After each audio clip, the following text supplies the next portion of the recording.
Bom, o capítulo de hoje do Evangelho segundo o Espiritismo é o capítulo 21. Haverá falsos cristos e falsos profetas, no item 11, Jeremias e os falsos profetas. Muito bem, a primeira coisa que eu fui investigar é quem é o Jeremias, né? Só conheço aquele que não bate córnea. Então, fui lá ver que o profeta Jeremias nasceu em 650 a.C., próximo a Jerusalém, e era filho de um sacerdote. E exerceu a sua missão profética durante 40 anos.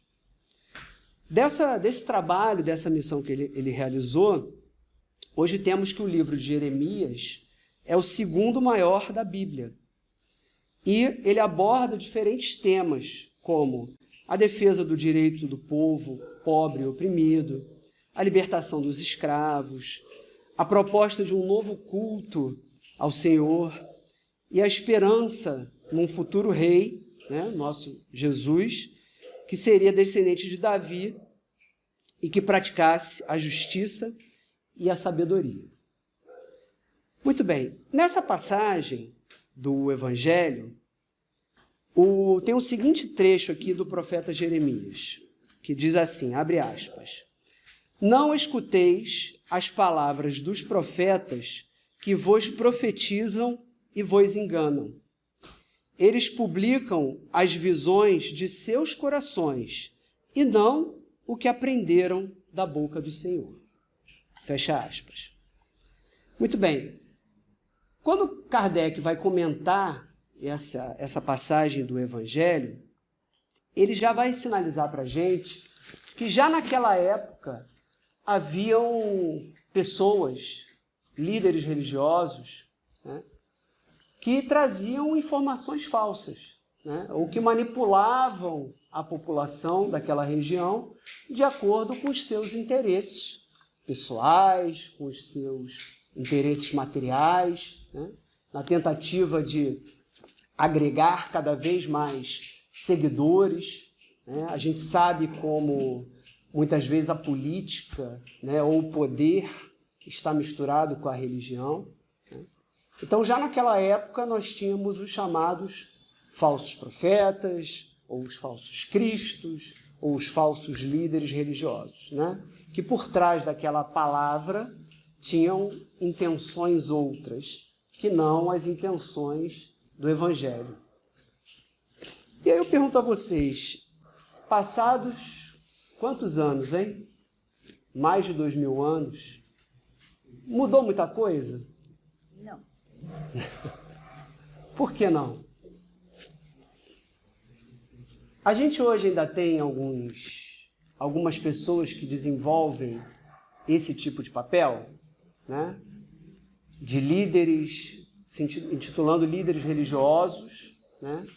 Mas que, na verdade, existe todo um fundamento, um interesse diferente daquele, né, que se espera de um líder religioso. Não nos cabe aqui apontar a religião A, a religião B, a religião C, até porque vocês podem ter certeza que no Espiritismo também acontece, né? Onde houver ser humano, há disputa de poder, há vaidade, há egoísmo, há interesse material, né? Então, em toda linha religiosa vão existir os trabalhos sérios, as casas sérias, os trabalhos honestos, mas também os trabalhos equivocados, né? Os chamados falsos líderes ou os falsos profetas. Quem já leu o livro Aconteceu na Casa Espírita, né, que é um livro muito bom e muito interessante, valeria a pena todo mundo ler, ele vai trazer uma série de casos, de situações que acontecem num centro espírita, em que há essas disputas de vaidade, de ego, né, muito alimentadas pelos amigos espirituais, ainda pouco evoluídos, ainda pouco intelectualmente, moralmente desenvolvidos, que querem atrapalhar aquele trabalho, que querem fazer com que aquele trabalho não dê certo. E vão buscando brechas né? Nos nossos defeitos, nas nossas imperfeições, sejamos nós do corpo mediúnico, sejamos nós da plateia de assistidos, para ir tentar ir minando aquele trabalho, sabe? Fazendo com que os médios tenham disputa de poder ou de posições, tenham brigas, tenham grupinhos, tenham fofocas. Então é um livro muito interessante para a gente ver como esse grupo espiritual, né, que infelizmente ainda está nessa condição menos evoluída, atua junto às casas espíritas para tentar impedir que aquele trabalho aconteça, né? E conosco, na nossa vida individual, não é muito diferente, né? Dependendo do que a gente esteja pensando, dependendo do que a gente esteja sentindo, dependendo do que estejamos fazendo ou falando, pela lei da sintonia, pela lei da afinidade, nós iremos atrair espíritos numa condição um pouco mais ruim do que a nossa, né? Imperfeitos como nós, mas que estão com uma intenção equivocada. E muitas vezes esses irmãozinhos vão tentar fazer com que a gente não venha à casa espírita, né? Quantas vezes acontece alguma coisa, uma dor de cabeça, um problema, um acidente de trânsito? Ah, não, hoje eu não vou não, porque eu estou com preguiça, que eu estou com sono, que eu estou com dor de cabeça, né? E às vezes é um irmãozinho ali tentando nos afastar do trabalho. Ou outras vezes a gente pensa em desistir do trabalho mediúnico, a gente começa um estudo, começa um desenvolvimento mediúnico, começa a trabalhar numa casa, e é claro, a gente tem que respeitar o nosso momento, as circunstâncias da vida, mas muitas vezes aqueles que não querem ver o nosso progresso espiritual e moral estão lá, buzinando para que a gente se atrapalhe, para que a gente se atropele e não consiga seguir adiante no nosso trabalho. Então é importante a gente estar atento, né, a essas situações e tenha bastante persistência, bastante resiliência. Claro que todos nós vamos passar por etapas ruins, por momentos de adoecimento que vão nos afastar do trabalho, né?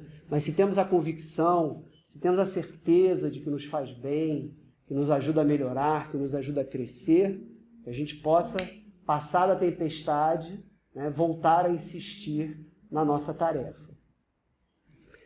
Pois bem, falando desse tema de falsos profetas, um estereótipo que logo me veio à cabeça é aquele que a gente vê por aí da bola da cigana com a bola de cristal, né, dos cartomantes, do traga o seu marido em 5 dias, né, ou devolva a sua esposa em 7 dias, né?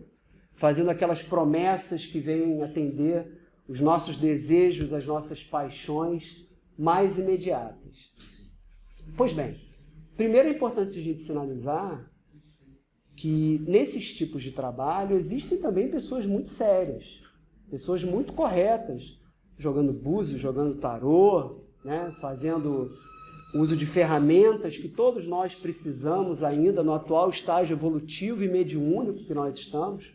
Aqui nós usamos flores, usamos incensos, usamos a arruda, né? Usamos as pedras, todos esses elementos que trazem a sua energia, que trazem a sua contribuição e que fazem parte da nossa ritualística. Se vocês forem procurar alguma outra casa, por exemplo, pode ser que haja um trabalho com charuto, com bebida, com cigarro.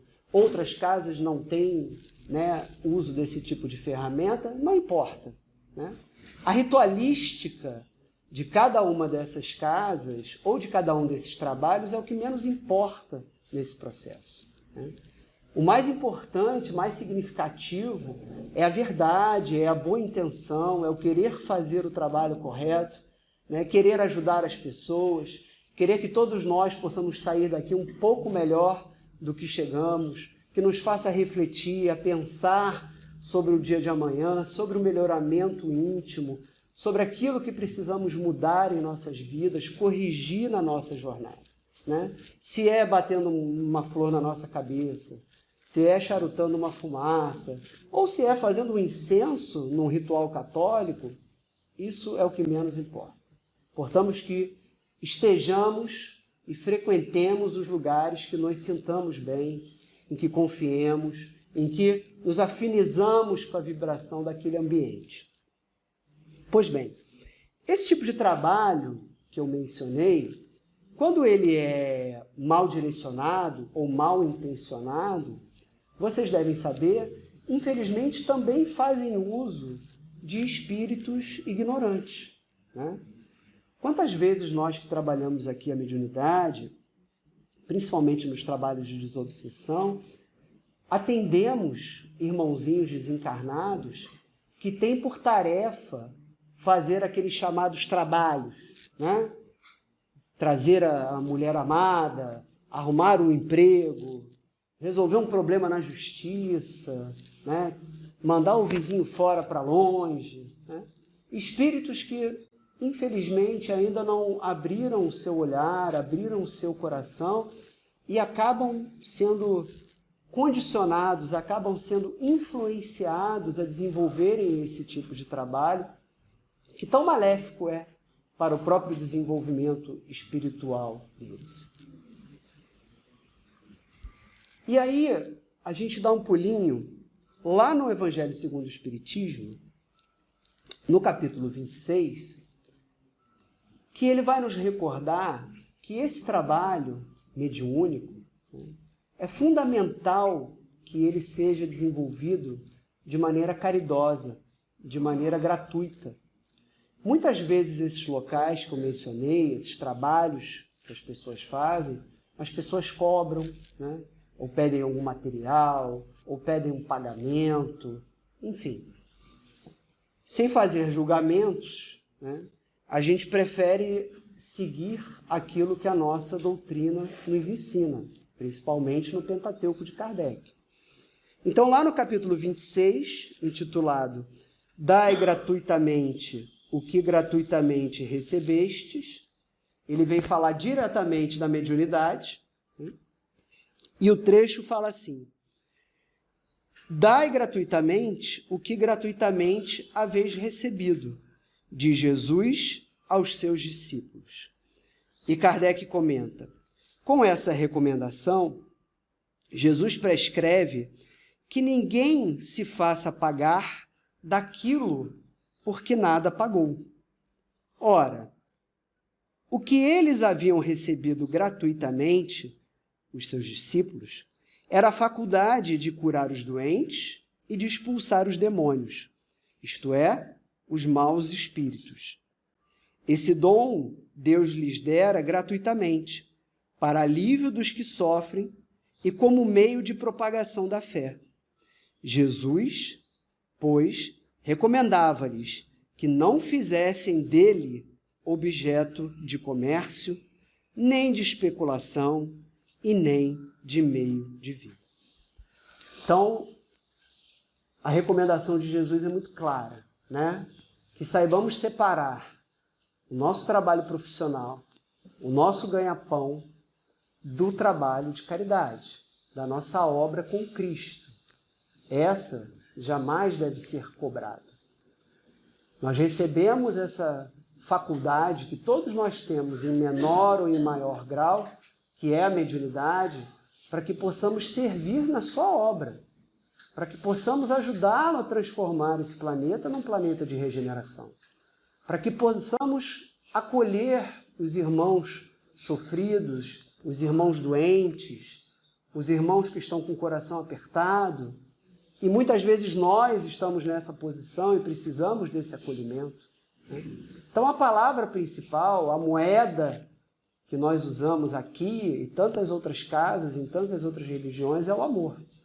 Esse é o pagamento que todos devemos dar e que todos devemos receber. Essa é a nossa moeda de troca, né? Por assim dizer. Então jamais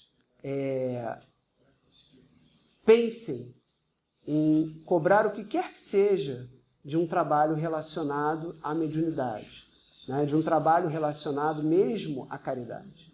Né? A gente sempre ouve nas palestras espíritas que a caridade deve ser feita a quem quer que seja, sem esperar nada em troca. E nada mesmo, né? Nem pagamento em dinheiro e muitas vezes nem um agradecimento, porque aquela pessoa que estamos ajudando nem em condições de agradecer ainda está, porque ainda não despertou no seu coração esse sentimento de gratidão. Não sabe nem exatamente o que é isso. Mas nós estamos fazendo a nossa parte, né? Eu, por vezes, escuto assim, mas você vai ajudar essa pessoa na rua, esse morador de rua, vai trabalhar, vai lavar uma... Já devem ter ouvido isso, né? Vai procurar uma roupa suja para lavar, vai procurar um serviço, um homem forte sentado aí na rua pedindo dinheiro. Olha quantos julgamentos a gente faz num pensamento. E eu lhes pergunto, se esse homem ou essa mulher bater amanhã de manhã na porta da sua casa, sem documentos, sem referências, com a roupa maltrapilha que ela estiver, pedindo apenas uma oportunidade de varrer a sua casa, de lavar a sua louça, de lavar a sua roupa, será que a gente vai aceitar?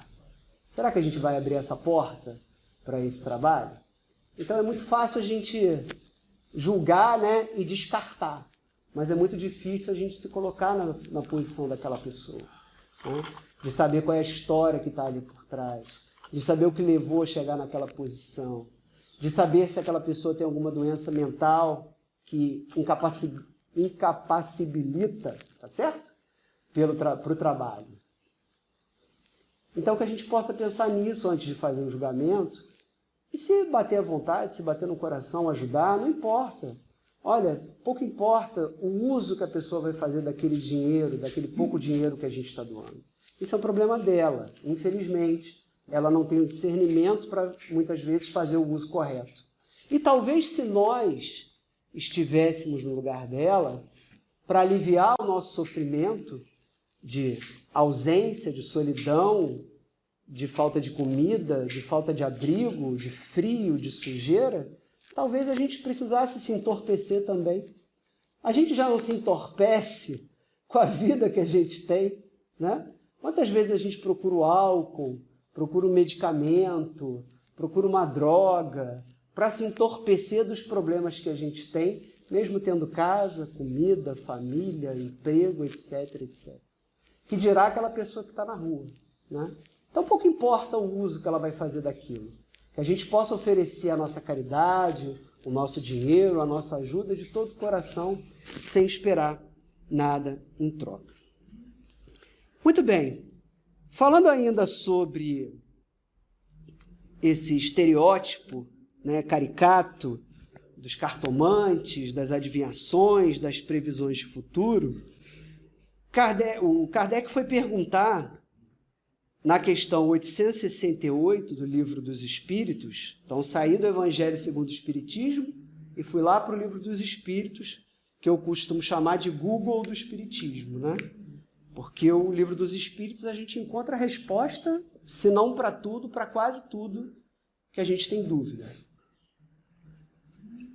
Então, lá na questão 868, Kardec pergunta: o futuro pode ser revelado ao homem? Será que a gente pode ter conhecimento do nosso futuro?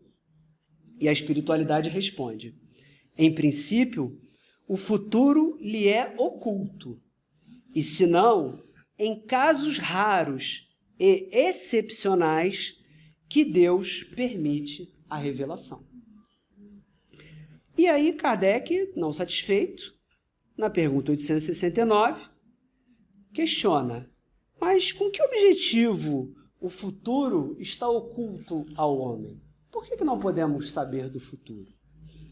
E a espiritualidade responde: se o homem conhecesse o futuro, negligenciaria o presente e não agiria com a mesma liberdade, porque seria dominado pelo pensamento de que, se uma coisa deve acontecer, não tem que se ocupar dela, ou então procuraria dificultá-la. Deus não quis que fosse assim, a fim de que cada um concorresse para a realização das coisas. Então imaginem só se amanhã a gente soubesse que vai ganhar os 75 milhões que está correndo hoje na Mega Sena. Fala aí, você ia estar sentado aqui? Não ia, né? Eu provavelmente não ia. né? Quanta coisa a gente já estaria planejando, quanta coisa a gente já está comprando passagem para não sei aonde, né? O apartamento no Leblon, o carro de última geração elétrico, né? Ou se amanhã a gente soubesse que era o nosso último dia de vida, o que a gente estaria fazendo agora? Né? Ou tantas outras circunstâncias da vida. Então é muito curioso, e não é à toa, né, que isso acontece, que vejam bem, nós temos o véu do esquecimento do nosso passado, nós não sabemos sobre as nossas vidas anteriores, podemos ter algumas pistas, algumas sinalizações, mas não sabemos, na realidade, né, toda a nossa trajetória do passado. E não sabemos o nosso futuro. O que isso quer dizer? Precisamos viver o nosso presente, né? Precisamos viver o nosso hoje, precisamos viver o nosso agora. E quais são as duas principais doenças ou enfermidades que nós temos visto atualmente na nossa sociedade? Ansiedade e depressão, exatamente. E o que são ansiedade e depressão? Pois é. A depressão é o excesso do passado, né? As culpas, os remorsos, se fosse assim, se eu tivesse feito aquilo, as tristezas que a gente carrega, que a gente acumula ao longo da vida, né? E a ansiedade é essa previsão do futuro incerto, né? Se amanhã vai ser assim, o que vai me acontecer, se eu vou morrer, se eu vou perder o emprego, e a gente esquece de viver o hoje. A gente esquece de valorizar o momento do agora. Quantos de nós senta para assistir uma palestra espírita, e eu não sou diferente disso, e está pensando no jogo do Flamengo daqui a pouco, está pensando no trabalho que tem que entregar amanhã, está pensando na viagem que vai fazer no feriado, né?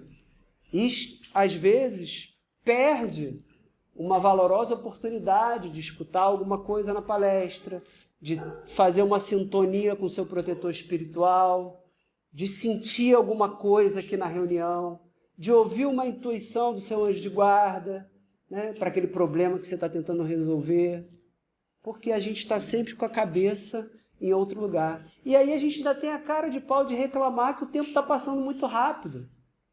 Ah, meu Deus, já é festa junina, daqui a pouco já é Natal na Líder Magazine. Mas a gente está só pensando no amanhã, a gente não está vivendo o agora. Então o tempo não está correndo. A gente que está acelerando esse tempo, né? A gente que está sempre preocupado com o que vai acontecer depois. E aí a ansiedade bate, né? O sofrimento antecipado de tantas coisas que 90% eu diria não se concretizam. Dos nossos medos, das nossas preocupações. Então, a espiritualidade e mesmo a medicina tem chamado muita atenção para a importância da gente viver o agora, para a gente prestar atenção no momento atual. E tem uma série de ferramentas disponíveis ao nosso alcance para que a gente consiga trabalhar isso, né? Desde as gratuitas, vamos dizer assim, como a prece, a meditação, até uma terapia, um yoga, técnicas alternativas, tudo é válido, né? Quando o cinto aperta, quando o calo dói, vale tudo. Vamos para o médico, vamos para a espiritualidade. Eu diria que deveríamos ir a tudo, né? Quando estamos nas nossas piores fases, vamos em busca da ajuda médica, da ajuda espiritual, da ajuda da natureza, né? Vamos nos cercar de todas as ferramentas que nos possam ser úteis para o nosso melhoramento. Pois bem, Kardec, então, na pergunta 870, que é a seguinte, faz o seguinte questionamento. Visto que é útil que o futuro seja desconhecido, por que Deus, algumas vezes, permite a sua revelação? Né? Muitas vezes, por uma razão ou outra, por uma situação ou outra, existem alguns médiuns que conseguem, inclusive, fazer algumas previsões, alguns mais famosos, né? Final de ano é muito comum, estarem aí nas redes sociais, nas TVs, fazendo previsões, mas vamos pensar no nosso ponto de vista íntimo, né? Porque muitas vezes nos é permitido ter acesso a uma visão de futuro. E a espiritualidade responde. Ela o permite quando esse conhecimento prévio deve facilitar a realização de uma coisa, obrigando-nos a agir de modo diverso do que se faria sem esse conhecimento. Aliás, frequentemente, essa é uma prova. Porém, se a predição não se cumpre, essa é uma outra prova, a da maneira pela qual se suportará a decepção. Mas não lhe será menor, por isso, o mérito ou demérito dos pensamentos bons ou maus que a crença no acontecimento fez nele nascer. Então, mais importante do que saber o futuro, mais importante do que saber o que vai acontecer, é a qualidade do pensamento que a gente imprime para que aquilo aconteça ou não. Se o nosso pensamento é de otimismo, é de esperança, é de positividade, muito provavelmente aquele fato vai acontecer. Porque nós estamos vibrando, estamos lançando essa vibração para que ela se proporcione. E do contrário, se o nosso pensamento é de negatividade, é de ansiedade, é de preocupação e de medo, que tipo de companhia espiritual ou que tipo de sintonia a gente está atraindo para o nosso lado? Então, esse é um outro exercício que é muito importante a gente fazer. Né? Treinar a nossa mente. A gente não vai para a academia, né? Fazer musculação, fazer aeróbica, malhar o corpo para ficar o garoto verão 2025. Então é importante a gente também malhar a nossa mente, treiná-la com pensamentos de otimismo, de fé, de bondade, de esperança. E tal como a malhação da academia, o resultado não vai vir da noite para o dia. Né? Não adianta dia 1º de fevereiro eu começar a me preparar para ser a rainha do carnaval daquele mesmo ano. Né? Preciso começar ontem a malhar para poder ocupar esse posto. E da mesma forma a nossa mente. A gente tem que treinar ela bastante, exercitar, para que lá na frente a gente consiga ter uma mente tranquila, ter uma mente positiva, ter uma mente otimista. Pois bem, um outro tema importante, ainda relacionado à mediunidade, é que devemos lembrar que nós, médiuns, e eu falo nós, todos nós que estamos aqui nesse ambiente, não temos nada de especial por sermos médiuns. Essa é uma faculdade inerente à nossa atual condição encarnatória. Não é porque nós estamos sentados aqui, fazendo a palestra, dirigindo a sessão, incorporando um guia protetor, que temos alguma coisa de especial, de diferente das outras pessoas. Pelo contrário, né? Costuma-se dizer que a nossa obrigação e a nossa responsabilidade e a nossa dívida é ainda maior, né, do que aqueles que ainda não têm essa faculdade desenvolvida. E que a mediunidade é uma faculdade para a redenção, para a recuperação, para o pagamento dessas dívidas dos equívocos de vida, de estágios anteriores encarnatórios. Então não devemos endeusar, né? Não devemos rogar bênçãos e nos ajoelhar para qualquer que seja o líder religioso, o médium, o trabalhador da seara espírita. Todos nós que aqui estamos temos os nossos defeitos, temos as nossas manias, temos as nossas qualidades, né? Estamos trabalhando duramente para nos melhorarmos também. Estamos aqui com as nossas melhores intenções, que é de alguma maneira fazer com que a noite de vocês hoje seja um pouquinho melhor. Que vocês possam encontrar aqui as vibrações de paz, as vibrações de proteção, de força, de alegria, de saúde. E estamos dispostos a tentá-los ajudar nesse caminho. Mas também viemos receber. Não pense vocês que nós aqui não temos problemas, preocupações, doenças. Também estamos aqui na qualidade de receptores. Né? Costumam dizer, inclusive, que os palestrantes são os que mais precisam ouvir as suas próprias palestras. Que tanto eles falam, que é para ver se o negócio entra pelo ouvido e não sai do outro lado. Né? Então, a condição de médium não tem nada de especial. Pelo contrário, exige disciplina, exige responsabilidade, exige estudo. E aqueles que queiram se enveredar nessa direção são sempre muito bem-vindos nessa jornada, cientes de que exige esse trabalho. E aí eu pergunto, nesse processo de aprendizado, como é que nós vamos distinguir, então, os espíritos bons dos espíritos ruins? Porque na espiritualidade também existem os falsos profetas, né? Por assim dizer, fazendo menção ao nosso capítulo do estudo de hoje. Também existem aqueles espíritos que se passam por outros espíritos.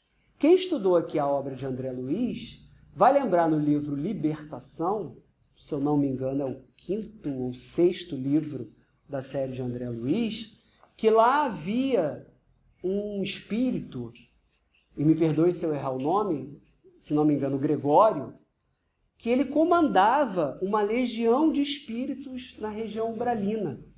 Ele era um espírito extremamente inteligente e que tinha vários espíritos subordinados a ele. E que naquela ocasião estavam fazendo um processo obsessivo junto a uma mulher encarnada, se não me engano, Margarida, o nome dela, e a história vai se passar nessa situação. Esses espíritos que estavam sob o comando de Gregório são esses que eu acabei de comentar, que vão fazer trabalhos, que vão cumprir missões, né, para atrapalhar as pessoas, trazer o marido à força, levar o marido embora à força e assim por diante. Né? Então também existem espíritos mal intencionados, muito inteligentes, até porque quando nós desencarnamos, não nos tornamos anjos batendo asinhas e tocando harpas. Continuamos sendo as mesmas pessoas que fomos aqui na última encarnação, com as mesmas ideias, com as mesmas intenções.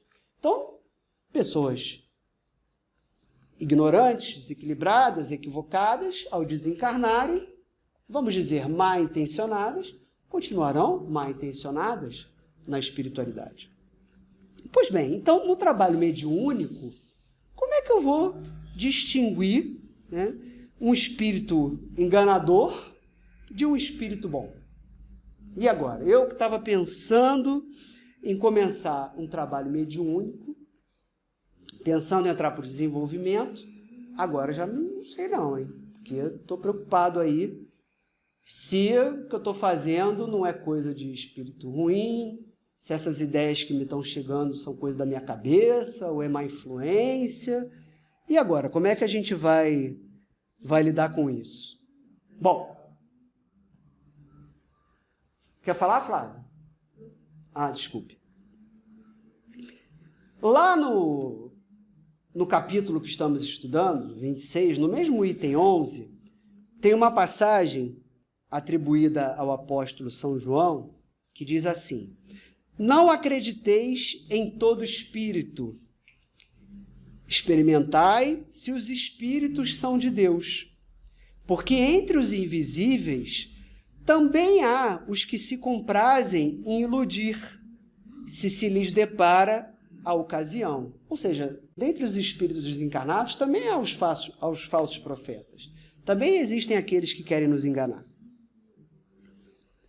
Os iludidos são, está-se a ver, os médiuns que se não precavem bastante. Aí se encontra um dos maiores escolhos que muitos funestamente esbarram, mormente se são novatos no espiritismo. E é-lhes isso uma prova de que só com muita prudência podem triunfar. Aprendei, pois, antes de tudo, a distinguir os bons e os maus espíritos, para, por vossa vez, não vos tornardes falsos profetas. Passagem de São João, apóstolo. Meus queridos, essa é uma tarefa para a qual não há uma fórmula exata igual à matemática. Essa é uma tarefa para a qual só o estudo e a experiência vai ser capaz de nos dar. Não pensem vocês que nós, médiuns, um pouquinho mais experientes, não temos as nossas dúvidas, não temos os nossos receios, não nos embananamos no trabalho mediúnico. Isso acontece e acontece com regularidade. Estamos aprendendo o tempo todo. Não sabemos tudo, nunca sentimos e provavelmente nunca sentiremos tudo que é possível do mundo espiritual. Mas a experiência, a vivência, o estudo, a orientação dos que já estão um pouco mais tempo nessa estrada, vão nos dando a indicação do melhor caminho, né? Da separação daquilo que é fruto da nossa cabeça, daquilo que é uma mensagem mediúnica, daquilo que é um espírito bom, daquilo que é um espírito mal intencionado. Mas, como eu gosto do passeio pela literatura, então vamos agora na obra Mediunismo, de Ramatiz, capítulo 25, o problema da mistificação, que é justamente isso. Mistificação é você ser enganado por um espírito que tem uma intenção diferente daquela que ele verbaliza ou que ele manifesta. Pergunta-se a Ramatiz: todos os médios podem ser mistificados? E Ramatiz responde: só os médiuns absolutamente credenciados no serviço do bem e, assim, garantidos pela sua sintonia à faixa vibratória espiritual de Jesus, é que realmente poderão superar qualquer tentativa de mistificação partida do além. Acho que a gente ainda está um pouquinho longe disso, né? Garantidos na sintonia da faixa vibratória espiritual de Jesus. Tem que se garantir. Vamos lá. Na verdade, os agentes das sombras não conseguem interferir entre aqueles que não se descuidam de sua conduta espiritual e se ligam às tarefas de socorro e libertação dos seus irmãos encarnados. Ah, bom. Então Ramatiz deu uma aliviada na nossa barra, né? Ele aqui está falando da lei de sintonia, da lei de afinidade. Se nós estamos numa vibração mental, espiritual, de conduta ligada ao bem, de conduta moral ligada ao bem, ligada ao amor, ligada à caridade, dificilmente esses espíritos mal intencionados vão encontrar ressonância. O walkie-talkie daqui, o walkie-talkie de lá, não vai conseguir se conectar. E não vão achar brecha mental para fazerem essa mistificação, para nos enganarem.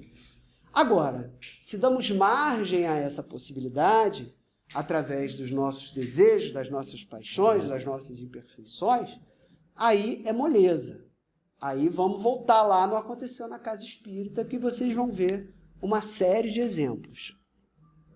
Pergunta-se ainda: a mistificação que pode dar-se com o médium significa, porventura, descuido ou indiferença dos seus guias espirituais? E estou sendo mal influenciado, estou sendo mistificado, meu anjo de guarda tirou férias, me abandonou, estou ao relento. É isso? Ramatiz responde: ela é fruto de circunstâncias naturais criadas pelo medianeiro, ou do descuido daqueles que ainda imaginam a sessão espírita como um espetáculo para impressionar o público.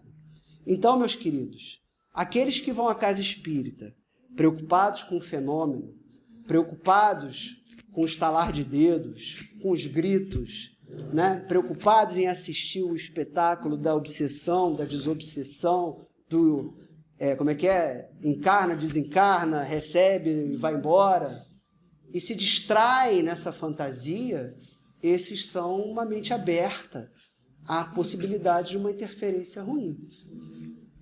Como eu disse antes, a ritualística é o que menos importa nessa história toda. Cada casa vai ter uma forma de trabalho.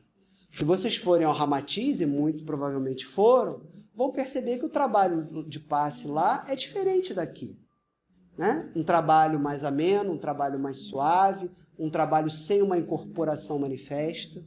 Se vocês forem ao Obreiro de Jesus, na Avenida Maracanã, que é uma casa mais alinhada à Umbanda, vocês vão ver bebida, fumo, plantas, atabaque, né? Porque aquela é a forma de trabalho daquela casa. Aqui, nós talvez estejamos no meio do caminho, né? Nem tanto ao atabaque, nem tanto ao ramatiz, né? Mas vejam as casas espíritas como um grande sistema, igual o nosso sistema de saúde, né? Igual o SUS. Para cada problema, você tem um local, você tem uma especialidade. E você tem uma conexão com a doença e a enfermidade. E no mundo espiritual, no trabalho espiritual, melhor dizendo, não é diferente, né? Existem diferentes rituais, diferentes métodos, diferentes formas de trabalho para cada gosto, para cada sintonia, para cada interesse, para aquilo que a gente busca. E é por isso que a gente diz, não existe casa melhor, não existe casa pior. Existe a casa com a qual a gente se identifica com o trabalho, né? Se aquela é uma casa séria, cujo preceito são os ensinamentos do Evangelho, os ensinamentos do Cristo, o amor e a caridade, não tem erro. Não importa se bate tambor ou não importa se não tem nada, né? O importante é a base. E a base é a mesma. A base é comum, inclusive, de todas as religiões, né? Qual é a diferença do incenso para aquele defumador da Igreja Católica? Nenhum, né? A essência, o uso da erva para a purificação do ambiente é a mesma. Quantos rituais da Igreja Evangélica de afastamento de espíritos, eu não sei nem dar os nomes, né? Porque eu nunca frequentei a Igreja Evangélica, mas de descarrego, vamos por assim dizer, né? É tão diferente do que se faz na Umbanda, é tão diferente de uma desobsessão, que não tem esse nome na Igreja Católica, agora me fugiu o nome na Igreja Católica. Exorcismo, obrigado. É tão diferente um exorcismo de uma desobsessão, de um descarrego da Igreja Evangélica? É diferente no ritual, né? O fundamento, o propósito é o mesmo. Então, o mais importante, gente, é a base disso tudo, né? E a base não está nas religiões. A base está no amor, a base está em Deus. Bom, eu tinha mais algumas coisinhas aqui para comentar, mas, visto o nosso horário, eu vou parar por aqui, agradecendo muito a atenção de vocês. Espero que essa conversa tenha sido útil e vamos dar então seguimento aos nossos trabalhos com a Roda da Saúde e depois com os passes.